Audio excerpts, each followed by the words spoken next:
Mi nombre es Don Alfonso Ramírez, y a mis 74 años nunca pensé que tendría que esconder la escritura de mi propia casa, de mis propios hijos. Nunca imaginé que el hogar que con tanto esfuerzo levanté, ladrillo a ladrillo, para darle un futuro digno a mi sangre, se convertiría en mi prisión, en el lugar donde cada día me recordaban que yo, el dueño, era un estorbo. Pero lo que ellos no sabían, lo que mi hijo Alejandro y su esposa Teresa jamás sospecharon, es que este viejo, este albañil con las manos curtidas y la espalda doblada, tenía un plan forjado en el silencio, alimentado por la dignidad y sazonado con la amargura de una traición que me calaba hasta los huesos. Pausa larga, como si tomara un respiro hondo, tragando saliva. Mire usted, yo no soy de los que se quejan por vicio. No, mi vida siempre fue de trabajo, de sudor, de levantarme antes de que cantara el gallo y acostarme cuando la luna ya estaba alta. Soy de rancho, de León, Guanajuato, y desde muy chico aprendí que las cosas se ganan con el esfuerzo propio. Mis padres, gente buena y humilde, me enseñaron eso, a no depender de nadie, a ser mi propio hombre. Y así fue. Fui albañil toda mi vida, levantando paredes, mezclando cemento, poniendo ladrillo tras ladrillo. ¿Sabe lo que es eso? Es ver el esfuerzo volverse algo tangible, una casa, un hogar, un refugio. Para mí, cada casa que construía era una esperanza, una promesa de estabilidad para alguien, y esa misma promesa la quise para mi hijo, Alejandro, mi único hijo, mi sangre, mi todo. Desde que Alejandro nació, mi vida cambió. Ya no era solo yo, era él. Cada golpe de martillo, cada kilo de cemento que cargaba, cada centavo que ganaba, tenía su nombre. Él era mi motor. Recuerdo su carita cuando era niño, sus ojos grandes y curiosos. Siempre fue un muchacho inteligente, picarón, pero con un buen corazón, o eso creía yo. Soñaba con que él no tuviera que romperse la espalda como yo. Quería que tuviera una vida mejor, que estudiara, que fuera alguien de provecho, y para eso yo estaba dispuesto a todo. ¿Todo? Sí, todo. Mire, no le voy a contar que fui un millonario. Nunca lo fui. Mi riqueza siempre fue la paz de mi conciencia y la esperanza en mi hijo. Pero cada centavo que caía en mis manos lo guardaba, lo estiraba, ahorraba con un tesón que a veces ni yo mismo entendía de dónde salía. ¿Había antojos? Claro que sí. Una cerveza fría después de un día de sol intenso, un pedazo de pan dulce, un radio nuevo para escuchar mis canciones favoritas. Pero no, siempre era Alejandro primero. Me acuerdo, como si fuera ayer, del día en que Alejandro me dijo que quería estudiar ingeniería. ¡Ingeniería! Mi muchacho, ingeniero. Se me infló el pecho de orgullo. Pero la universidad es cara y mis ahorros no eran suficientes. Vendí mi reloj, el único objeto de valor que tenía, un reloj de bolsillo que mi abuelo le había regalado a mi padre y mi padre a mí. Era mi herencia, mi pedacito de la historia de mi familia. Pero no dudé. Lo vendí para comprarle los libros, los cuadernos, el material que necesitaba. Y lo hice con gusto, con la alegría de saber que ese sacrificio abría una puerta para él. ¿Y la bicicleta? Él tenía unos 10 años, y había una bicicleta roja en el escaparate de la tienda, con manubrios plateados que brillaban como el sol. Cada vez que pasábamos por ahí, sus ojos se le iban detrás de ella. No me la pidió nunca, ¿eh? Él era así, reservado, pero bastaba con verlo. Yo dejé de almorzar en 1900. La obra por un mes entero comiendo solo un taco de frijoles que me preparaba en casa y bebiendo agua. A veces, ni eso. El estómago me rugía, pero la imagen de su cara cuando viera esa bicicleta era mi alimento. Y cuando se la di, la manera en que sus ojos se iluminaron, ese abrazo apretado, para mí, ese fue el mejor almuerzo de mi vida. ¿Ve? Esos son los sacrificios de los que le hablo. Pequeños detalles que para mí eran el mundo entero. Pausa. Voz se pone más íntima. A veces la gente me decía: Don Alfonso, usted se desvive por ese muchacho, va a terminar mal acostumbrándolo. Y yo sonreía. No, les decía, lo que le doy es amor, y el amor nunca malacostumbra.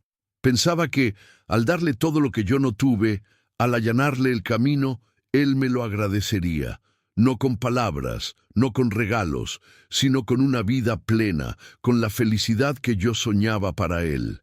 Quería que fuera un hombre de bien, responsable, que valorara lo que tenía, que no olvidara de dónde venía. Y por un tiempo, créame, yo sentía que lo había logrado. Alejandro se graduó, ingeniero. Mi hijo, ingeniero, me llevó a la ceremonia, me presentó a sus amigos, a sus profesores. Yo, un simple albañil, vestido con mi mejor camisa de domingo, orgulloso como un pavo real. Él me abrazó, y en ese abrazo sentí que todo el esfuerzo había valido la pena, que mi vida había tenido un propósito, que había cumplido con mi deber de padre. Me dijo: papá, todo esto te lo debo a ti. Siempre te cuidaré. Nunca te faltará nada. Esas palabras se me quedaron grabadas en el alma, como si fueran un juramento que luego se convertiría en cenizas. Pausa larga, suspiro pesado. Trabajó duro, se casó con Teresa, una muchacha de familia numerosa, y por un tiempo todo parecía ir viento en popa. Tuvieron a mi nieto, el pequeño Juanito, y ahí mi corazón se multiplicó. Mis sacrificios ya no eran solo por Alejandro, sino también por él, por ese pedacito de cielo que trajo alegría a mi vejez. Y entonces llegó el problema. La casa de Alejandro y Teresa que estaban rentando la iban a vender, los desalojaban. Estaban angustiados, no encontraban un lugar y tenían al niño. ¿Qué vamos a hacer, papá?, me preguntaba Alejandro con la voz rota. No te preocupes, hijo, le dije. Tu padre no los va a dejar en la calle. Y ahí fue cuando tomé la decisión. Una decisión que hoy, con el corazón en la mano, me arrepiento de haber tomado con tanta ingenuidad. Yo tenía mi casita, mi humilde cobijo de toda la vida, pequeña pero mía, sin deudas, sin problemas. Era mi refugio, mi tranquilidad. Y también tenía mis ahorros, el fruto de décadas de trabajo, de no darme lujos, de pensar en mi futuro, en mi vejez. Suficiente para vivir con dignidad, para no ser una carga para nadie. Vendí mi casita. Cada ladrillo de esa casa, cada rincón, estaba lleno de mis recuerdos, de mi historia. Pero la vendí, y junté ese dinero con mis ahorros para comprar una casa más grande. Una casa donde Alejandro, Teresa y el pequeño Juanito pudieran vivir sin angustias. Una casa para ellos, para su futuro. Voz suena más amarga. No quería que me dieran las gracias, no buscaba reconocimiento. Solo quería verlos felices, seguros. Quería que mi hijo tuviera lo que yo no tuve, una base sólida, un hogar grande donde su familia pudiera crecer. Aquí tienen, hijos, les dije cuando les entregué las llaves. Esta casa es para ustedes, para que no tengan que preocuparse más. Y la sonrisa de Alejandro, el alivio en los ojos de Teresa, para mí, en ese momento fue la recompensa más grande. Qué equivocado estaba, qué ingenuo fui, ciego por el amor, sordo a las advertencias, pensando que mi sangre era diferente, pensando que el amor que yo les daba sería correspondido con gratitud, no con desprecio. Vendí mi pasado, mis recuerdos, mi seguridad, por una promesa vacía, y esa casa que con tanto sacrificio les di, se convirtió en el principio de mi calvario. Mire, no pasó ni un mes desde que nos mudamos a su nueva casa, mi casa, la que con tanto esfuerzo compré, ni un mes. Y la transformación fue tan sutil al principio, tan gradual, que al principio me costaba creer lo que mis ojos veían y mis oídos escuchaban. Al principio había sonrisas, agradecimientos, gestos de cariño. Pase, papá, esta es su casa. Siéntase cómodo, don Alfonso. Pero esas palabras, como el rocío de la mañana, se evaporaron con el sol. Lo primero fue la familia de Teresa. Ella es de una familia muy numerosa, ¿sabe? Padres, hermanos, tíos, primos, llegaron de visita y se quedaron. 1, 2, 3 días, una semana, y de repente, la casa que yo había imaginado como un refugio de paz para mi hijo y mi nieto, se convirtió en una estación de tren, un ir y venir constante de gente que yo apenas conocía. No me pidieron permiso, no me consultaron, simplemente llegaron y se instalaron. El sofá de la sala, que yo había escogido con tanto cuidado, se volvió cama para los primos. El comedor, antes tranquilo, era un mercado bullicioso, donde cada uno hablaba a gritos. Y mi cuarto, el que se me había asignado al principio, un cuartito al fondo, se sentía cada vez más pequeño, más ajeno, voz más apretada, con rabia contenida. Las humillaciones, ¿ve? No fueron de golpe, fueron poco a poco, como la marea que desgasta la roca. Primero era un comentario aquí, una mirada allá. Luego ya eran más directas. El desayuno. Antes nos sentábamos todos juntos a la mesa. De repente, papá, ¿por qué no come usted en la cocina? O abuelito, los niños van a comer en el comedor. ¿Por qué no come usted con nosotros en la mesita de la cocina? Y la mesita de la cocina era una tabla vieja que usaban para planchar. Yo, que siempre fui el patriarca, el que ponía la comida en la mesa, relegado a comer aparte, como si fuera un invitado no deseado, un extraño. Y mi hijo, Alejandro, sentado con ellos, mirando al suelo, sin decir una palabra, como si fuera natural. Luego vinieron las tareas. Papá podría regar las plantas. Abuelito, ¿puede llevar la basura? Don Alfonso, ¿no sería tan amable de lavar los platos? Al principio lo hacía. Claro, hijos, con gusto. Quería ayudar, quería sentirme útil. Pero pronto, esas peticiones se volvieron órdenes. Y sin un gracias, sin una sonrisa, como si yo fuera el sirviente de la casa. Recuerdo una tarde, estaba yo cansado de la espalda por haber cargado unos bultos de tierra que me pidieron amablemente que moviera del jardín al patio. Me senté en el sillón de la sala, mi sillón, para descansar un poco, y Teresa, con su voz dulce pero firme, me dijo: «Don Alfonso, ¿no le importaría levantarse? Mi tío Pedro quiere sentarse. Usted ya está grande y no necesita tanto espacio, ¿verdad? ¿No necesito tanto espacio? ¿En mi propia casa?» Me levanté, claro. ¿Qué iba a hacer? Pero el corazón me dio un vuelco. Esa fue la primera vez que sentí que me estaban empujando sutilmente hacia la calle. Voz se endurece, huele a amargura. Y los regalos, ¡ay! Los regalos. Por mi cumpleaños, mi nieto Juanito me hizo un dibujo. Hermoso, con crayolas de colores, un sol sonriente y un árbol robusto. Lo pegué en la pared de mi cuartito. Un día llegó Teresa con unas cortinas nuevas, muy bonitas, sí, pero las puso justo encima de mi dibujo. Lo tapó por completo. «Ay, don Alfonso, qué despistado soy. Pero es que el dibujo estaba un poco arrugado, ¿verdad?» Y se rió. Una risa que para mí sonó a burla. Esa fue otra espina que se me clavó. Mi nieto, lo único que me quedaba, y ni su regalo era respetado. Mi presencia, mi esencia, la querían borrar. Las mentiras. «Papá, no podemos ir a visitarlo este domingo, tenemos un compromiso muy importante». Y luego los veía salir con toda la familia de Teresa, riendo, subiendo al coche, camino a un paseo, a una fiesta. Me dejaban solo en casa, en la casa que yo les había comprado. Y por la noche, cuando regresaban, ni una palabra, ni una disculpa. Como si fuera natural que yo me quedara solo, como si mi compañía no valiera nada. Una vez intenté hablar con Alejandro. «Hijo», le dije, «siento que las cosas están cambiando. Siento que no soy bienvenido aquí». Y él, mi propio hijo, me miró con ojos vacíos, como si no entendiera. «Papá, ¿de qué hablas?» Esta es tu casa. Solo te pedimos que ayudes en todo como uno más. Ya estás grande y la vida es así. Hay que adaptarse. Ayudar en todo como uno más. Me estaba tratando como a un extraño, como a un inquilino, o peor, como a un parásito al que se le tolera por caridad. Sus palabras me helaron la sangre.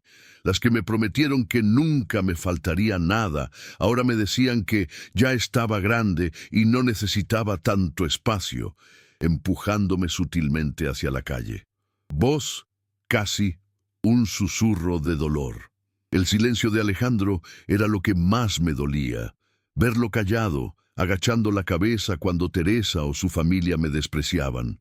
Mi héroe, mi niño por el que me había desvivido, ahora un hombre que no me defendía, que no me miraba a los ojos.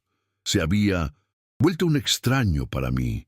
Había dejado de ser mi Alejandro para convertirse en el esposo de Teresa, en el hombre que priorizaba a la familia de ella por encima de la mía, de nuestros lazos de sangre, y yo, que me desviví por darle una vida mejor, me encontraba en mi propia casa, sintiéndome como el último de la fila, un viejo mueble estorbando en un rincón. La casa que construí para su felicidad se había convertido en mi tumba en vida, y cada día, al levantarme, sentía el peso de esa traición, el nudo en la garganta, la vergüenza de haber sido tan ciego, tan crédulo. Pero por dentro, don Alfonso Ramírez no estaba vencido. No aún. Cada vez que Teresa me recordaba con esa sonrisa fingida que ya estoy grande y no necesito tanto espacio, o que Alejandro me pedía ayudar en todo, como si fuera un inquilino más, algo se encendía dentro de mí. No era solo dolor, era una chispa de rabia, de indignación. Yo, un albañil que levantó muros y sueños, no iba a permitir que me enterraran en mis vida en mi propia casa. Esas palabras, ese desprecio, se convirtieron en el combustible de mi secreto. Pausa. Voz. Se pone más reflexiva, con un toque de malicia. ¿El secreto? Ah, el secreto. Es curioso cómo la vida te da lecciones disfrazadas de golpes. Cuando vendí mi casita y junté mis ahorros para comprar la casa grande para Alejandro, yo estaba cegado por el amor. Pensaba, esta casa es para ellos, para su futuro. Y así se lo dije a mi hijo. Esta casa es para ti, Alejandro. Pero en el fondo, en ese lugar donde la sabiduría a veces se esconde detrás de la ingenuidad, algo me dijo que no la pusiera a su nombre de inmediato. No es que no confiara en Alejandro. No. No era desconfianza, era, ¿cómo le explico? Un instinto, una voz, quizás la voz de mi padre que siempre me decía, Alfonso, nunca sueltes el control total de lo que te costó sangre y sudor ganar hasta que estés absolutamente seguro. O quizás fue simplemente la burocracia, la lentitud del papeleo.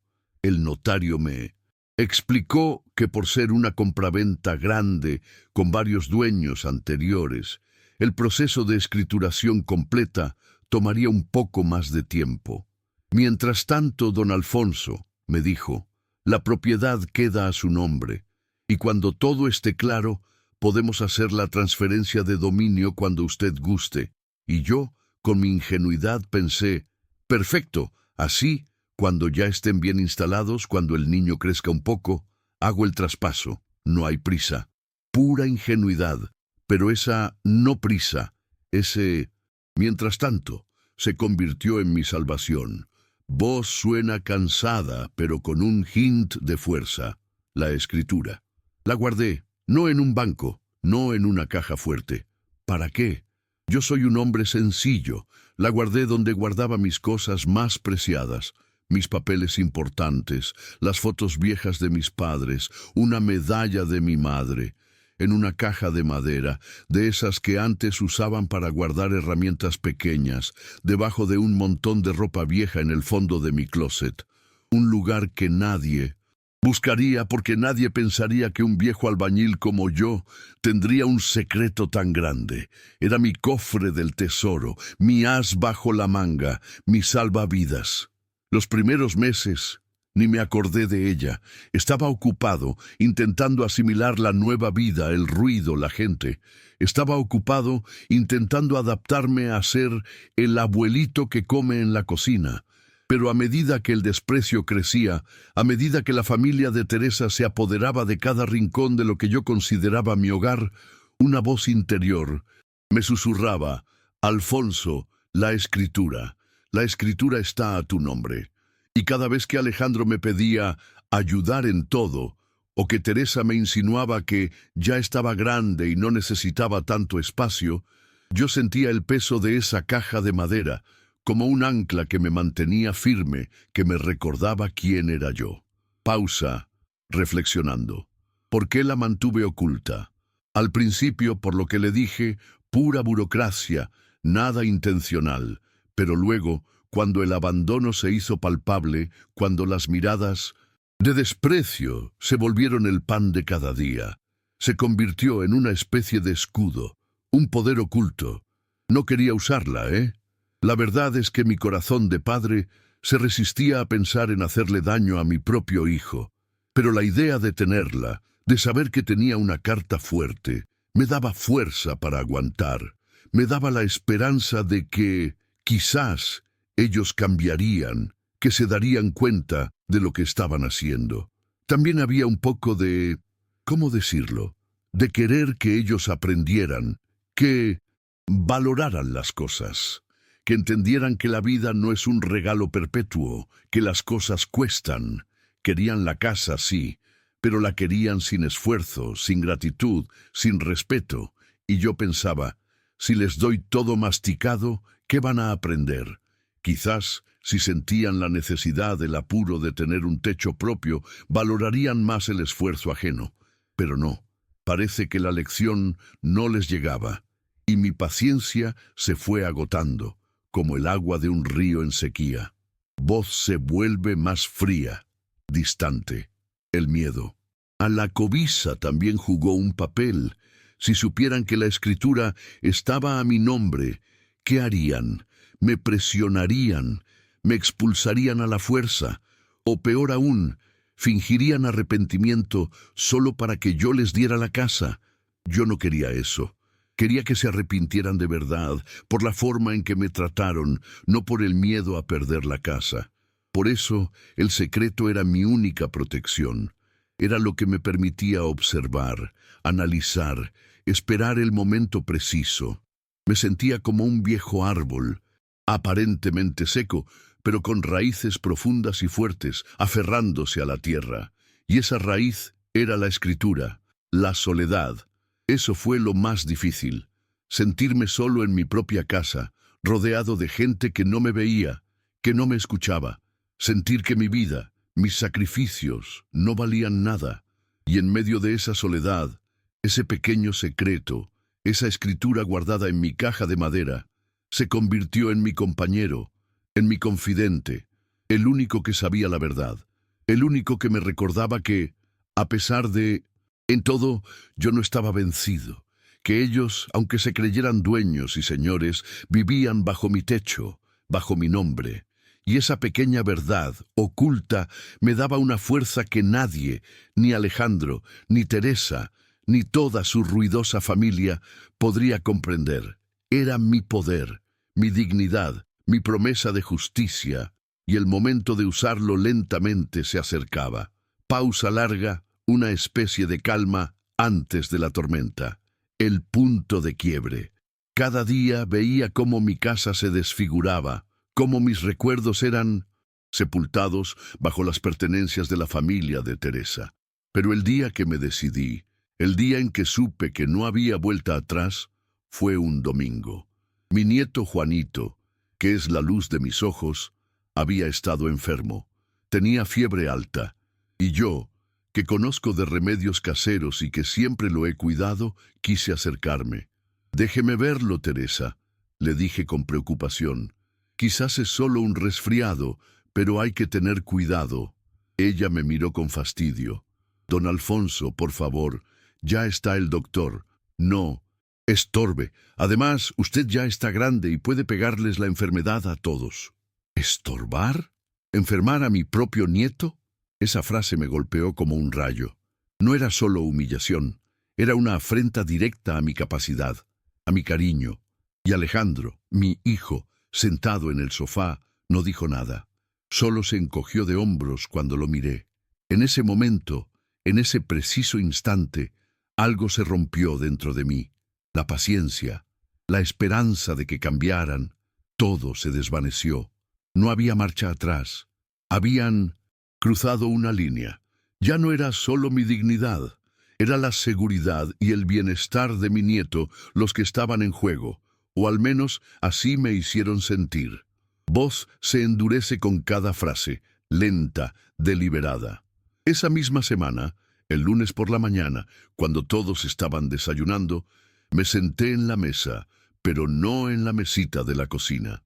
Me senté en el comedor, en la cabecera. Hubo un silencio. Teresa me miró con los ojos entrecerrados. Alejandro, con la cucharada de cereal a medio camino, levantó la vista. «Papá, ¿qué hace ahí? Ya sabe que ese lugar es para el tío Luis». No le respondí. Saqué la escritura. Lentamente, con mis manos temblorosas pero firmes, la desdoblé sobre la mesa. El papel, ya amarillento por el tiempo, crujió un poco. Y ahí estaba mi nombre, Alfonso Ramírez, como propietario único y absoluto. Alejandro, Teresa, mi voz sonó diferente, más grave de lo usual, como si no fuera la mía. Tenemos que hablar, todos, la familia de Teresa también. La curiosidad los invadió. Pensaron que les iba a pedir algo, o a disculparme por algo. El tío Luis, con su vozarrón, dijo: «Bueno, don Alfonso, ¿qué pasa? ¿Va a contarnos otra de sus historias de albañiles?» Yo lo miré fijamente, sin parpadear. «Sí», le dije, «voy a contarles una historia, la historia de esta casa». Pausa dramática con sabor a venganza. Les leí la escritura, palabra por palabra, el nombre del dueño, las fechas, los sellos del notario, la descripción de la propiedad. El silencio en la mesa era sepulcral. El único sonido era mi voz, que al principio temblaba un poco, pero que a medida que leía se volvía más fuerte, más firme. Cuando terminé, levanté la vista. Las caras de Alejandro y Teresa eran un poema. Pálidas, los ojos como platos, la boca abierta. La familia de Teresa, que antes reía y charlaba, ahora estaba muda, paralizada. «Esta casa», dije señalando el papel, «la compré yo, con el dinero que gané con el sudor de mi frente, con el dinero de mi casita que vendí para que ustedes tuvieran un techo, y como verán aquí», señalé mi nombre, «la escritura sigue a mi nombre.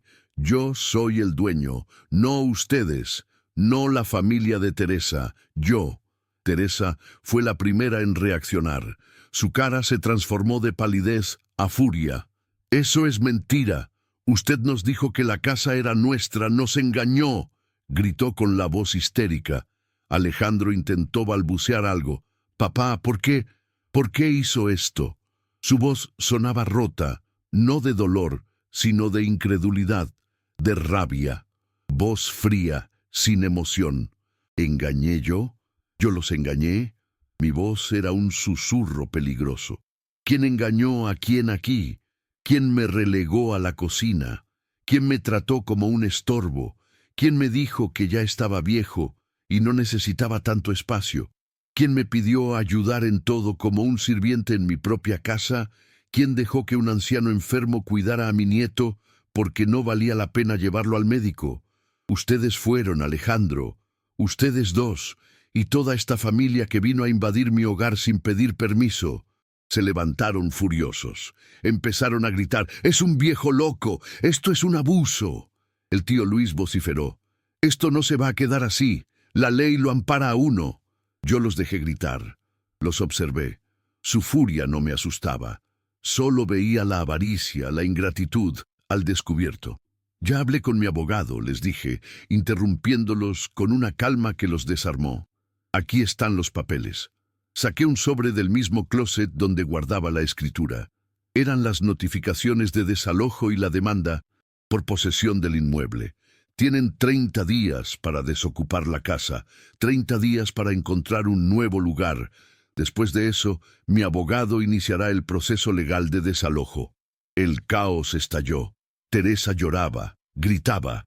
Alejandro, finalmente, se acercó a mí. «Papá, por favor, no haga esto. Lo siento. Fui un tonto.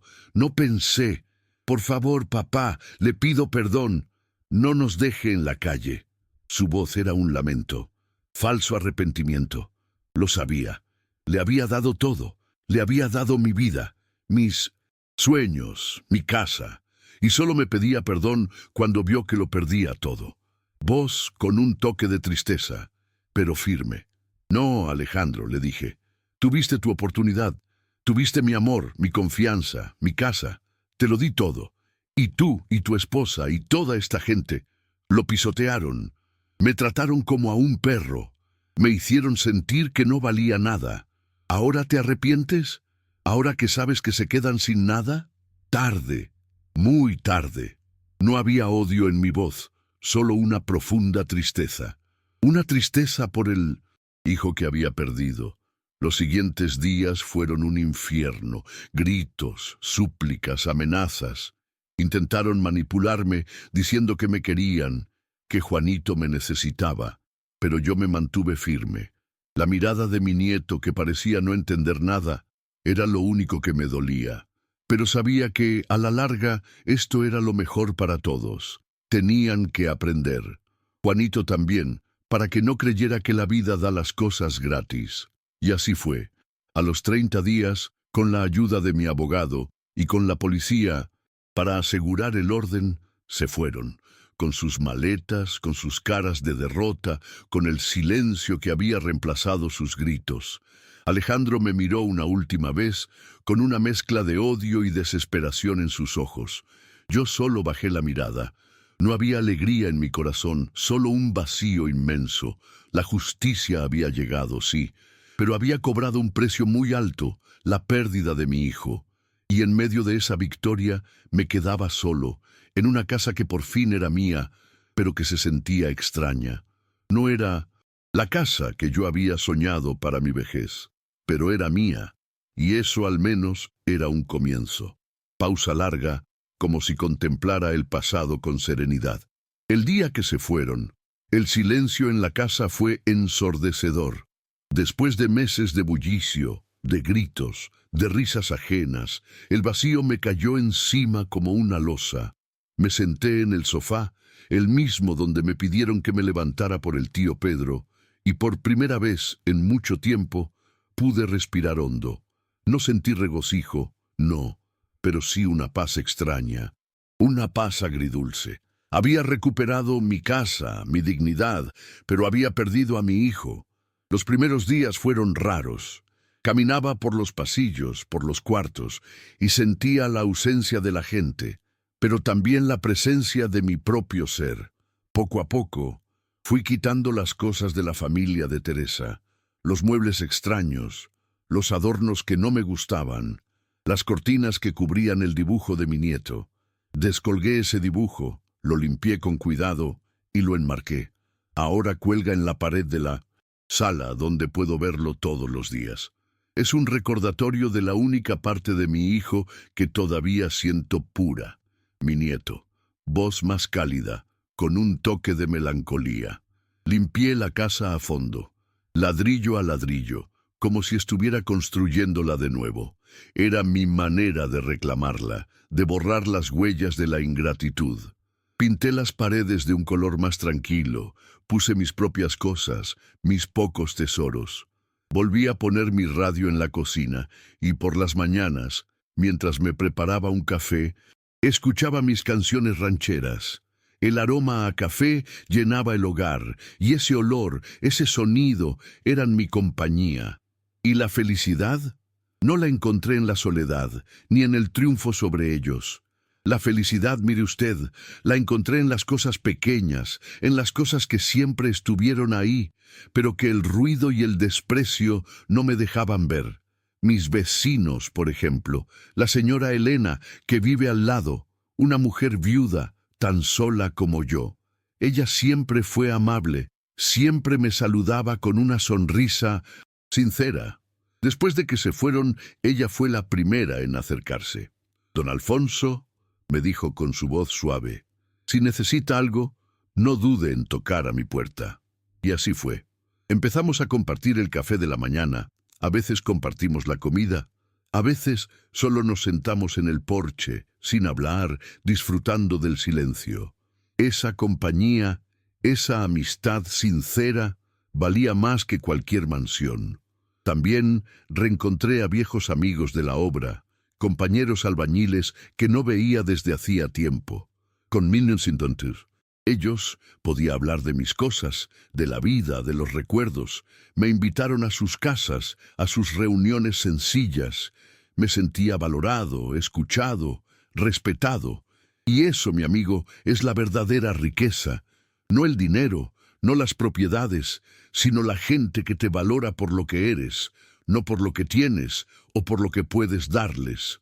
Vos se pone firme, convencida. Aprendí que la dignidad no se compra ni se vende, se defiende, se cultiva, y que la verdadera familia no siempre es la de sangre.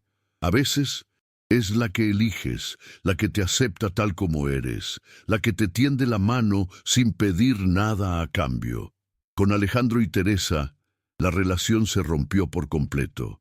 Intentaron contactarme un par de veces, pero no fue por arrepentimiento, sino por necesidad. Querían volver a la casa, pedirme dinero, y yo, con el dolor de mi corazón, tuve que cerrarles la puerta. No por rencor, sino por mi propia paz, por mi propia salud. El pequeño Juanito, esa es la única espina que me queda. Lo extraño con el alma. Sé que él no tuvo la culpa de nada.